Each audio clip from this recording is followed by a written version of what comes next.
Hey, Jake Harper from American Torah. I've been talking a lot lately about hospitality, um, the rewards, the reasons for it. But really, you should never do good works just to get a reward. That's never the primary reason. In fact, it's better if that's not even one of your reasons at all. Let me tell you a story.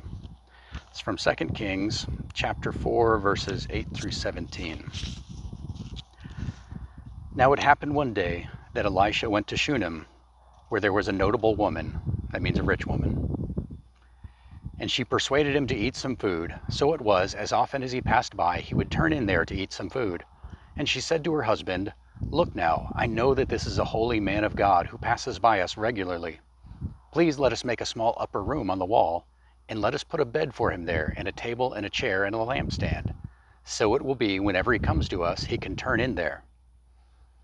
And it happened one day that he came, and there he turned into the upper room and lay down there. Then he said to Gehazi his servant, "Call this Shunammite woman." When he had called her, she stood before him. And he said to him, "Say now to her, Look, you have been concerned for us with all this care. What can I do for you?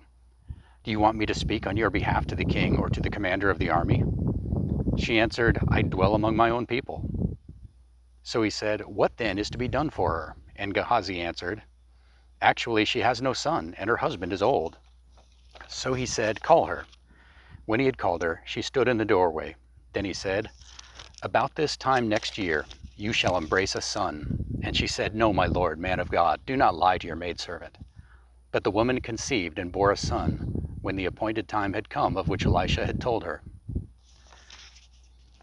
Now this Shunammite woman, we don't even know her name. She was a wealthy woman, and she knew that Elisha, the prophet, passed by her home regularly, and she would offer him something to eat.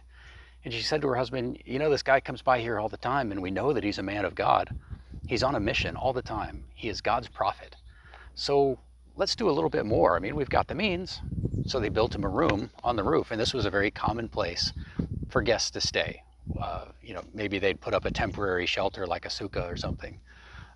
In this case, they actually built walls, and it was enough room for Elisha and his servant to stay there. Didn't cost them much money. Wasn't really that big of a deal to them. They had the means. But it was a big deal to Elisha. He didn't have a place to stay. He would probably be sleeping out in a field somewhere. Maybe he had a tent. Maybe he just pulled his cloak over himself. So after some time of every time he would pass by here, he and his servant would stay at her house. The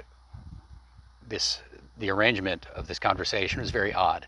He had his servant call her, and apparently she stood outside the room, and Gehazi acted as a go-between between Elisha and the woman. I don't know what that's about. But he asked her what reward she wanted. She didn't want anything. Said, "Can I put a good word in for you with the king or the general of the army?" These are very powerful people, and they could bring business to her husband and make them even wealthier.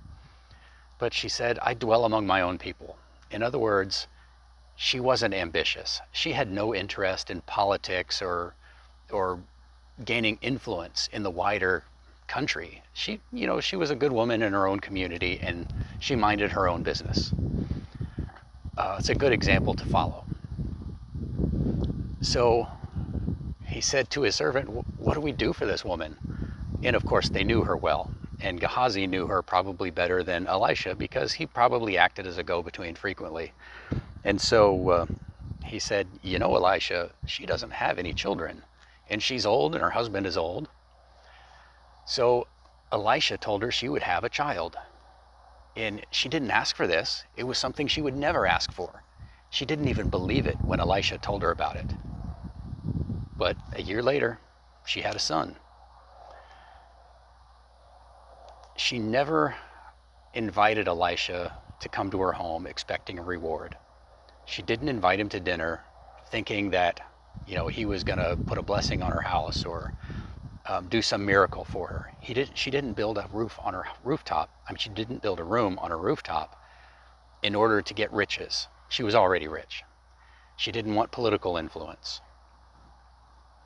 What she wanted was to do something good for God, to support the work of God in the world. She wasn't planting a seed or trying to buy somebody a jet. She was just saying, you know, in this little community, here's a little thing I can do that I think would really be helpful. That's all she was thinking.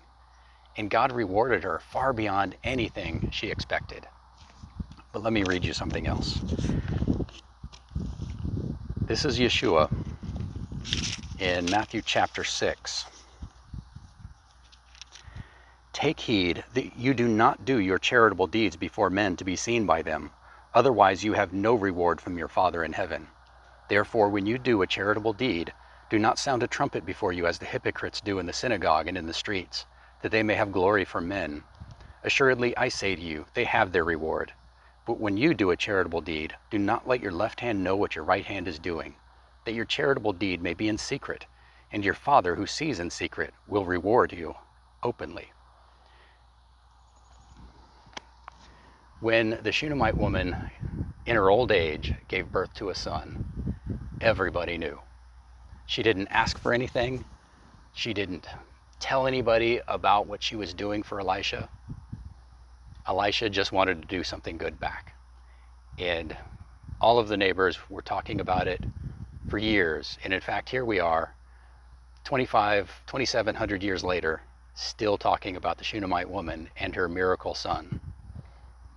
So it's our duty to support God's people when they're away from their home, when they're in need. It's our duty to support anybody that we know who is in need when we have the resources to help them. But it's especially true that it's our duty to support those who are on a mission from God.